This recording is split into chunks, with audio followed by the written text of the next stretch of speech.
श्री कृष्ण कन्हैया लाल की जय। श्री निजानंद स्वामी की जय। श्री प्राणनाथ प्यारे की जय।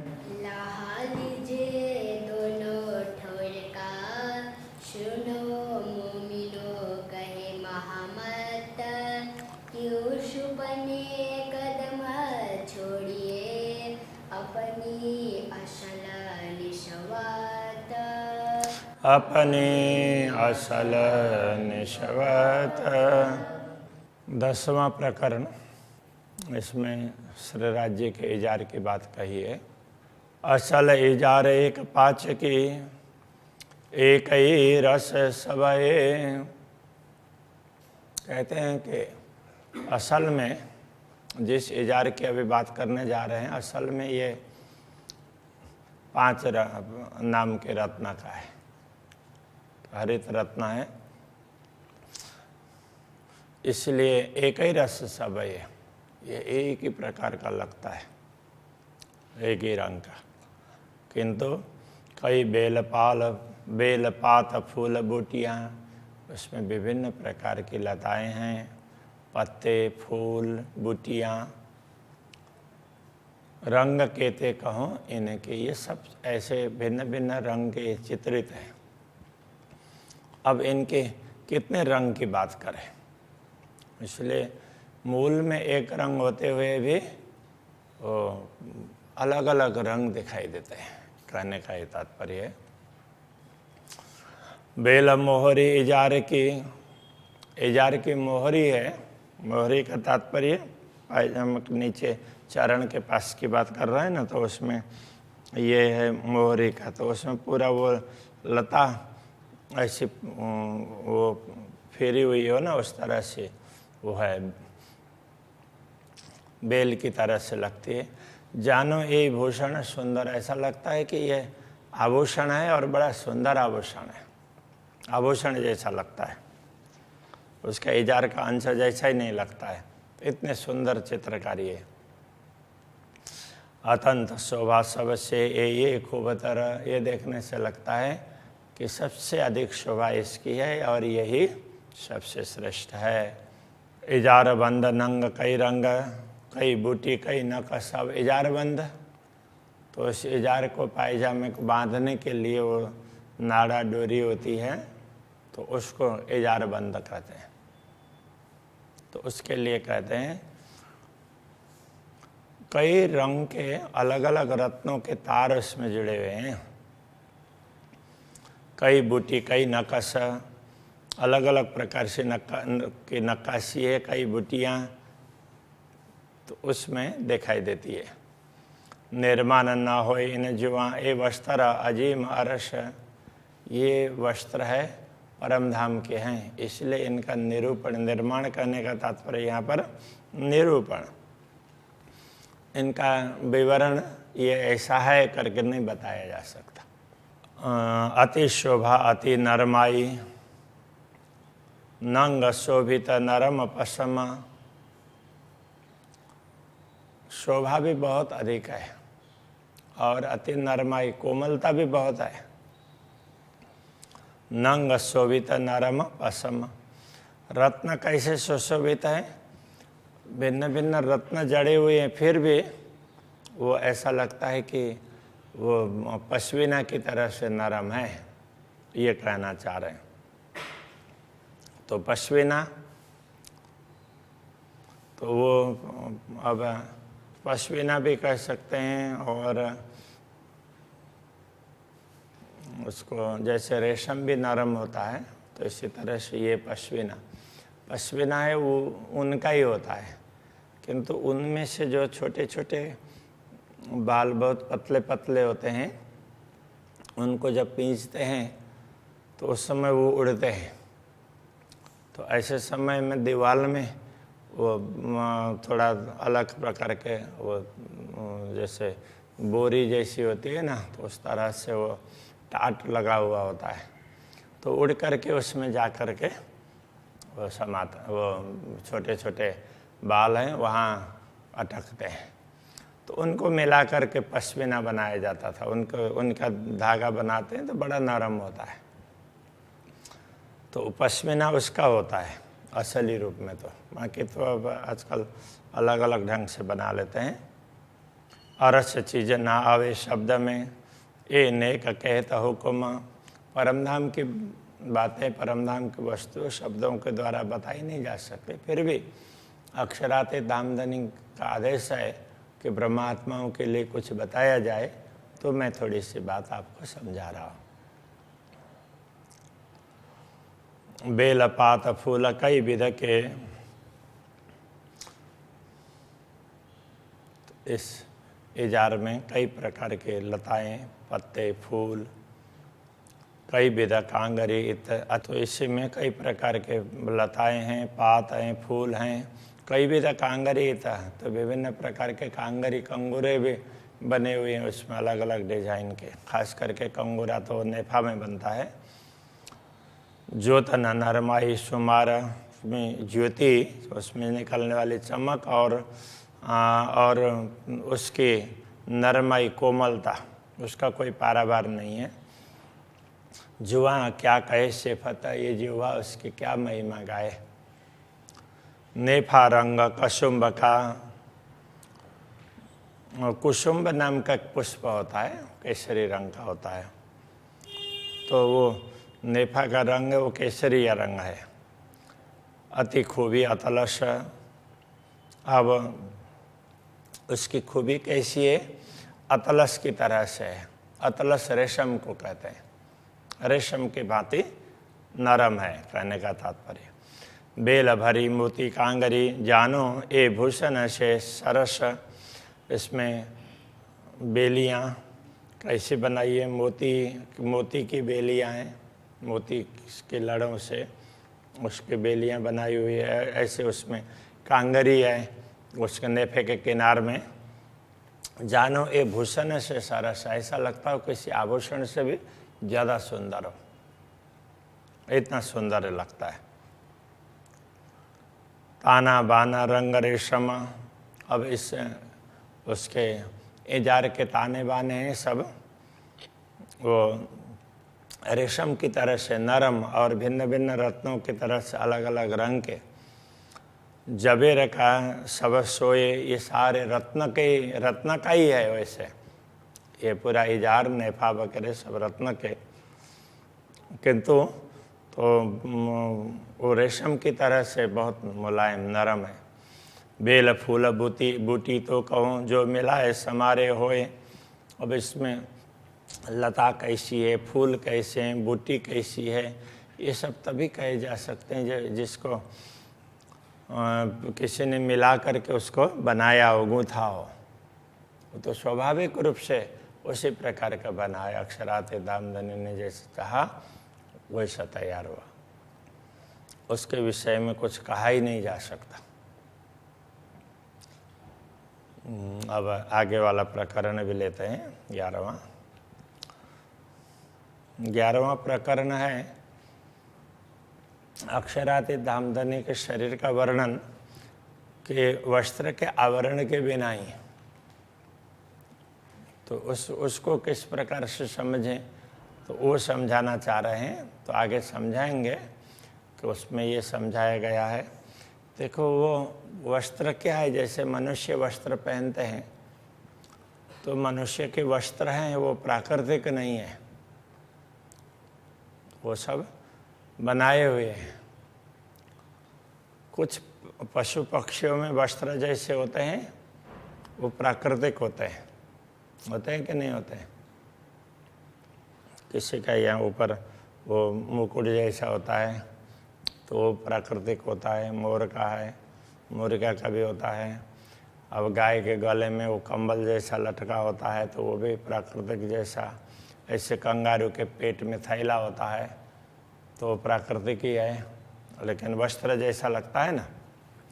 तो यहाँ पर ये समझाना चाह रहे हैं कि देखो अक्षराते दामधनी के वस्त्र कैसे, इस प्रकार पहने हुए वस्त्र नहीं है, उनके शरीर का प्रकाश, उसका आभा वो वस्त्रों की तरह से लगता है। इस प्रकार ये कहना चाह रहे हैं। इसलिए उसको अलग से पहने हुए वस्त्र के रूप में ना समझो, सचमुच वो शरीर का ही अंग है, उस हिसाब से समझ लो। तो उस प्रकार से ये तो खुला अंग ऐसा करके बता रहे हैं। तो वो खुला अंग ऐसे उस तरह से नहीं आए कि जैसा हम कोई व्यक्ति निर्वस्त्र हो, तो उस प्रकार से नहीं है। तो ये अंग ही वो उनके अंग की शोभा वही वस्त्रों की तरह से दिखाई देती है। अब यहाँ कह रहे हैं, रूह मेरी क्यों न आवे तो हे लज्जत है मेरी आत्मा, तुझे ये स्वाद क्यों नहीं लग रहा है। तो को हके कही अरस की, तुझे तो पूर्ण ब्रह्म परमात्मा ने कहा तुम परमधाम की आत्मा हो, तुझे वो स्वाद आना चाहिए। अरस किया तेरे दिल को पूर्ण ब्रह्म परमात्मा ने धाम बनाया है। तो ये ऐसी बड़ाई हके दई, पूर्ण ब्रह्म परमात्मा ने तुझे इतनी ज़्यादा क्षमता दी, जो कभी ते आई नहीं तो मैं हक का है हुक्म। तुम्हारा यथार्थ में तो दुनिया में आना हुआ नहीं है, सुरता ही आई है, और वो भी अक्षराते धामधनी के आदेश से। तुम्हें अक्षराते धामधनी का आदेश प्राप्त है, उसी से तुम्हारी सुरता दुनिया में आई है। हुज्जत दई तो को अरस की, तुम्हें परमधाम का पूरा अधिकार, हुज्जत का अर्थ दावा भी होता है, अधिकार भी, तुम्हें परमधाम का पूरा अधिकार भी दिया है। दिया बेशक अपना इल्म, तो सचमुच तुझे पूर्ण ब्रह्म परमात्मा ने अपना ज्ञान भी दे दिया। बिन जामे देखो अंग को, अब इसलिए मुझे ये लगता है कि ये सब कृपा पूर्ण ब्रह्म परमात्मा ने मुझ पर की है, तो मैं उनके अंगों का वर्णन करूं, उनको देखूं। बिन जामे देखो अंग को, जामा के बिना ही उनके अंगों का दर्शन करते हैं। आशिक सब सुख चाहे, अनुरागिणी आत्मा को तो हर प्रकार के सुखों की चाहना होती है।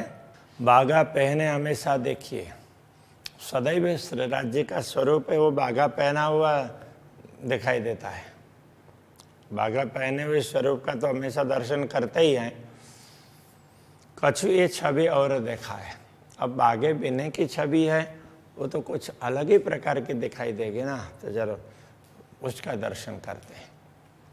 अब यहाँ कहने का तात्पर्य निर्वस्त्र दर्शन करना चाहते हैं ऐसा नहीं है।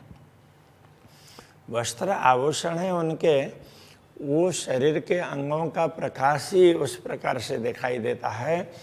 तो मूल रूप से प्रकाश किसमें से आ रहा है, तो उन ओरिजिनली उन अंगों का दर्शन करें, ये कहना चाह रहे हैं। आशिक है न माशुक की, नए सुख चाहे अनेक। पूर्ण ब्रह्म परमात्मा की अनुरागिणी आत्माएं होती है, तो अलग अलग प्रकार की चाहना रखती है, अलग अलग प्रकार के सुखों की। निरखे नए नए श्रृंगार, नए नए श्रृंगार को देखती है। जाने एक से दूजा विशेष, एक से दूसरा ज़्यादा श्रेष्ठ हो ऐसा देखती भी है, अनुभव भी करती है। जुदे जुदे सुख लेह के, रूह आशिक क्यों न अगाए। अनुरागिणी आत्मा पूर्ण ब्रह्म परमात्मा के अलग अलग प्रकार के सुखों को प्राप्त करती है, उनके दर्शन के हिसाब से, उनकी वाणी के हिसाब से यह दर्शन की बात चल रही है। और फिर भी वो तृप्त नहीं होती है। ताथे जुदा जुदा वर्णन, इसीलिए अलग अलग प्रकार से उनका वर्णन किया है। सुख आशिक ले दिल चाहे, तो आशिक ने अपने दिल में लेकर के अपने दिल की चाहना के अनुसार उनका वर्णन किया है। ये समझा रहे हैं कि ये सारा वर्णन, अनुरागिणी आत्मा तो ये सारा वर्णन करना चाहती है, कभी भी उसको तृप्ति नहीं होती है, इसलिए वो और देखते रहें ऐसा लगता है, इसलिए वर्णन करती है अलग अलग तरीके से। खाना पीना छिन छिन लिया, प्यार अरस रूहन। खाना पीना वो सब क्षण क्षण का प्यार है ब्रह्मात्माओं का, खान पान सब। पल पल माशु को देखना, पल पल में पूर्ण ब्रह्म परमात्मा के दर्शन करना। यही आहार आशिकन ब्रह्मात्माओं का भोजन ही वास्तव में यही है, यही आहार है। हक बैठे अपने अर्श में सो अर्श मोमिन का दिल। पूर्ण ब्रह्म परमात्मा तो अपने धाम में विराजमान है और ब्रह्मात्माओं के हृदय को भी धाम कह दिया। तो अनेक खूबी खुशहालियाँ हम क्यों न लेवें शामिल। तो फिर परमधाम की बात करके अनेक प्रकार की विशेषताएं हम क्यों न लें। तो इस प्रकार परमधाम का अलग अलग दृश्यों का, श्री राज्य के भी अंग प्रत्यंगों का, इनके दर्शन की बात वो कहना चाह रहे हैं। ये जो हक वस्त्र की खूबियाँ, ये पूर्ण ब्रह्म परमात्मा के वस्त्र की विशेषताएं हैं। सो हक अंग परदा जहूर, वो पूर्ण ब्रह्म परमात्मा के अंग का जहूर का तात्पर्य प्रकाश, वही पर्दे की भांति, आवरण की, पर्दा कहने से आवरण, जैसे ये इसको ढका है तो ये आवरण ही तो हुआ। तो उनका प्रकाश ही वो वस्त्र की तरह से लिपटा हुआ दिखाई देता है। बारीक ये सुख जाने रूहें, इस सुख की बारीकी सूक्ष्मता तो ब्रह्मात्मा ही जानती है। जिन पे अर्श शौर, जिनको परमधाम का विवेक है, परमधाम की समझ है। वस्त्र भूषण सब पूर्ण, सुख बिन जामे और जिनस। वस्त्र आभूषण, तो ये हर प्रकार से पूर्ण ब्रह्म पूर्ण है। फिर भी तो सुख बिन जामे और जिनस, मूल अंगों का दर्शन करना और प्रकार का सुख होता है। तो ये समझाना चाह रहे हैं। देखे जो आशिक अनुरागिणी आत्मा उसको देख करके देखती, दर्शन करती है। तो जो देखे सोई सरस, जिन अंगों के दर्शन होते हैं वही अंग विशिष्ट लगते हैं। कट कोमल अति पतली, कटी प्रदेश है, बड़ा कोमल है और पतला है। सुंदर छाती, गौर छाती, वक्षस्थल है गौर वर्ण का और बड़ा सुंदर है। देख सुख पाइए जो होवे अर्श शौर, परमधाम की समझ लेकर के देखने का प्रयत्न करो तो ये दिखेगा और सुख प्राप्त करो दर्शन करके। कट कोमल कही, जो पतली कटी प्रदेश है वो बहुत कोमल और पतली, ऐसा कहा। ये सुख सलू की और, इसका सुख तो और ही सुख है। ये जुआ शोभा तो कहे, जो कहूँ देखी होए और ठौरा। ये जिह्वा उसकी शोभा को तो तभी बता सकती है यदि ऐसे ही अंग कहीं उसने दूसरे स्थान पर देखे। अक्षरातीत के जैसे तो उनके ही हैं, इसलिए उपमा तो दे ही नहीं सकते। और पेट पांसली, हक की पेट और पांसली, तो ये यहाँ पर वो होती है ना हड्डियाँ, तो उसके लिए कह रहे हैं। ये कौन भांत कहूँ रंग, इनका रंग क्या बताऊं। रुआ देखे सहूर अर्श के, परमधाम की समझ लेकर के ब्रह्मात्मा देखना चाहे तो देख सकती है। और कौन कहवे हक अंग, बाकी अक्षराते धामधनी के किन अंगों का वर्णन करे और दूसरा कौन बता सकता है। पाँसें पाखड़ी बगले, शोभित बंधों बंध। अब वो क्या बता रहे हैं कि ये पसलियाँ जैसे गुलाब का पुष्प हो तो गुलाब की पंखुड़ियाँ एक दूसरे से जुड़ी हुई बड़ी नरम है, फिर भी अलग अलग दिखाई देती है ना, इस तरह से ये दिखाई देते हैं। शोभित बंधों बंध, तो वो जैसे उनकी जोड़ वगैरह वो सारे एक दूसरे से अलग अलग दिख भी रहे हैं। अंग रंग खूबी खुशहालियाँ, अंग के रंग और उसकी खुशहालियाँ, उसकी प्रसन्न, उसको देखने से जो प्रसन्नता प्राप्त होती है। पारन सुख सनंद, तो उनके सुखों का कोई पारावार नहीं है। ज्यों वर्ण स्वप्न स्वरूप की, ये भी होता है विध, इन जैसे स्वप्न के स्वरूप का वर्णन करते हैं, दिखता है, तो उस प्रकार से परमधाम के स्वरूप का भी वर्णन तो हो सकता है। ये चारों चीज़ें वो तो हो ही नहीं। दुनिया में जो दिखने वाली वस्तुएं हैं ना, फील करने वाली, ये चार वस्तुएं हैं, तो वो वहाँ परमधाम में ऐसी इस रूप में नहीं है। जैसे पृथ्वी है, कठिन लगता है, जल है, तरल लगता है, और अग्नि है, उसकी ज्वाला भी दिखाई देती है तो ताप का भी अनुभव होता है। इसी प्रकार वायु का भी अनुभव होता है। तो ये चार वस्तु है। अब पांच तत्व है, आकाश भी है, किंतु आकाश को ऐसे साधारण रूप से फील नहीं कर पाते हैं, आकाश के होते हुए भी। तो ऐसी वस्तु परमधाम में नहीं है। ना अर्श में ख्वाब चेतन, परमधाम में तो सब चेतन है, ख्वाब स्वप्न की वस्तुएं नहीं है। ए वर्ण अर्श अंग होता है, ले मसाला ए तक। अब परमधाम के अंगों का वर्णन करना और यहाँ के शब्दों के माध्यम से, यहाँ के मसाले से। ताथे किन विदरुआ कहे जुआ पहुँचे न शब्द बका। इसलिए ये आत्मा किस प्रकार से वर्णन करे, क्योंकि नश्वर जगत के शब्द है वो अखंड तक पहुँच नहीं पाते हैं। जो अरवा होए अरश की, जो परमधाम की आत्मा होगी, सो कीजिए इल्म सहूरा, वो समझदारी से वो विचार करें। जो इल्म सहूर हक के दिया, जो ज्ञान और विवेक तुम्हें दिया है पूर्ण ब्रह्म परमात्मा ने, लीजो इनसे रूहें जहूरा, उनका प्रकाश लेकर के उससे समझने का प्रयत्न करो। हक को जेता रूह देखई सुध तेती ना बुध मन। तो पूर्ण ब्रह्म परमात्मा के स्वरूप को आत्मा जिस प्रकार से देखती है ना, वो समझ बुद्धि और मन को प्राप्त नहीं होगा। तो स्वप्न जुबा क्या कैसी, फिर वो स्वप्न की जुबा वो उस बात को बताना चाहे तो कितना बता पाएगी।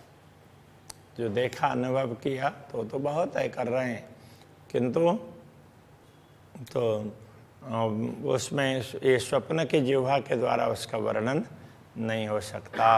अंग हक बका वर्णन, तो अखंड पूर्ण ब्रह्म परमात्मा के दिव्य अंगों का वर्णन नहीं हो सकता। मन और बुद्धि भी तो अनुभव नहीं कर पाती है, तो शब्दों के द्वारा कैसे बताएं, ये कहना चाह रहे हैं। चलो आज यहीं रखते हैं। श्री कृष्ण कन्हैया लाल की।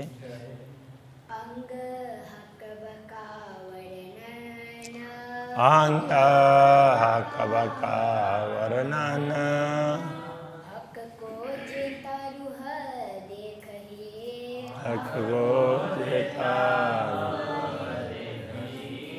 सुध तेती ना बुध मन, सुधा तेती ना बुध मन। तो सुपन जुआ क्या कहसी, तो स्वप्न जुआ क्या कैसी, अंग हक बका वर्णन, अंग हक बका वर्णन, अंग हक बका वर्णन, अंग हक बका वर्णन।